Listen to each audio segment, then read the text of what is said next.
আমার একলা আকাশ থমকে গেছে রাতের স্রোতে ভেসে শুধু তোমায় ভালো। আমরা যারা ঘরকে একটু সাজিয়ে গুছিয়ে রাখতে পছন্দ করি তাদের ঘরের দেওয়ালে এমন একটা গ্যালারি ওয়াল থাকা কিন্তু মাস্ট। আমার এই গ্যালারি ওয়ালটা তৈরি করতে কিন্তু 1 টাকাও খরচ হয়নি। উইদাউট এনি কস্টে কিভাবে এত সুন্দর একটা গ্যালারি ওয়াল বানালাম তারই ডিটেলস থাকছে এই ভিডিওতে। সো কথা না বাড়িয়ে শুরু করা যাক। ফর দিস ডিআইওয়াই আমি এখানে আমার প্র্যাকটিক্যাল খাতা ইউজ করছি।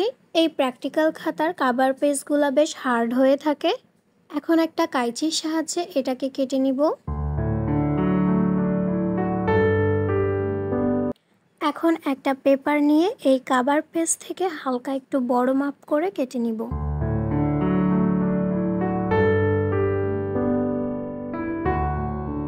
পেপারটাকে কাভার পেজের সঙ্গে অ্যাডজাস্ট করার জন্য কাভার পেজটাতে ভালোভাবে গ্লু লাগিয়ে নিব।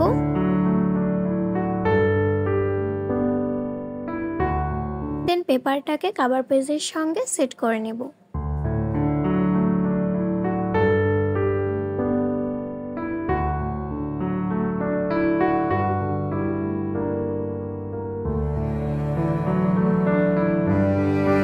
সেকেন্ড ব্যাক ফ্রেমের জন্য আমি এখানে কার্ডবোর্ড পিস ইউজ করব। সো কার্ডবোর্ড পিসটাকে স্কোয়ার শেপে কেটে নিয়েছি। এবার একটা ক্যালেন্ডারের সাদা পাশ দিয়ে কার্ডবোর্ড পিসটাকে মুড়িয়ে নিচ্ছি।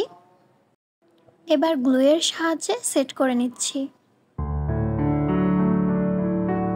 আমি এখানে টোটাল 5টা ব্যাক ফ্রেম বানিয়েছিলাম, যেগুলোর প্রতিটি ছিল আমার প্র্যাকটিক্যাল খাতা এবং কার্ডবোর্ড পিস, তার সঙ্গে কিছু পেপার, কাগজ আর ক্যালেন্ডার ব্যবহার করে। পেইন্টিং এর একটা হেজেল আমার থেকেই যায়, আর সেই কারণে এখানে আমি আমার পছন্দসই পেইন্ট করে নিচ্ছি। গ্যালারি ওয়ালের ক্ষেত্রে বহু থিমটাই আজকাল খুব বেশি জনপ্রিয় অ্যান্ড আমার পার্সোনালি বহু থিমটা অনেক ভালো লাগে। সেই ভালো লাগার জায়গা থেকেই আমি প্রত্যেকটা পেইন্ট বহু থিমে করেছি। আমার গ্যালারি ওয়ালটাও আমি এই বহু থিমের উপরেই ডেকোর করেছি।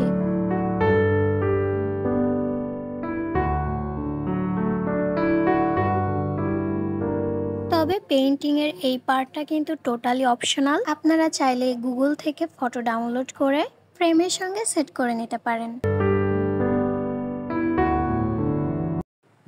এখন একটা মাস্কিং টেপের সাহায্যে ফ্রেমগুলোর বর্ডার লাইন সেট করে নিচ্ছি।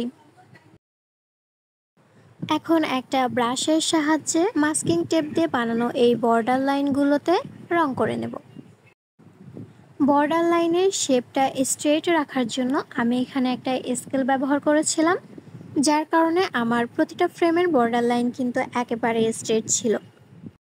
তবে এই কাজটা টোটালি অপশনাল। এখন আমি ফ্রেমগুলো ফ্লোরে রেখে দেখছিলাম কিভাবে সাজালে আমার অলটা বেশ সুন্দর দেখায়।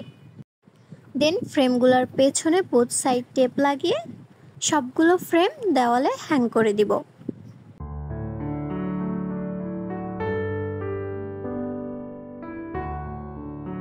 হ্যাং করার এই পার্টটা কিন্তু খুব ইজি একটা process. Both side tape use করার পর দেওয়ালে রেখে হাতের সাহায্যে হালকা একটু প্রেস করলেই কিন্তু সুন্দরভাবে সেট হয়ে যায়।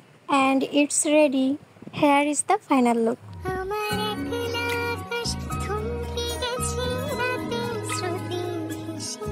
শুধু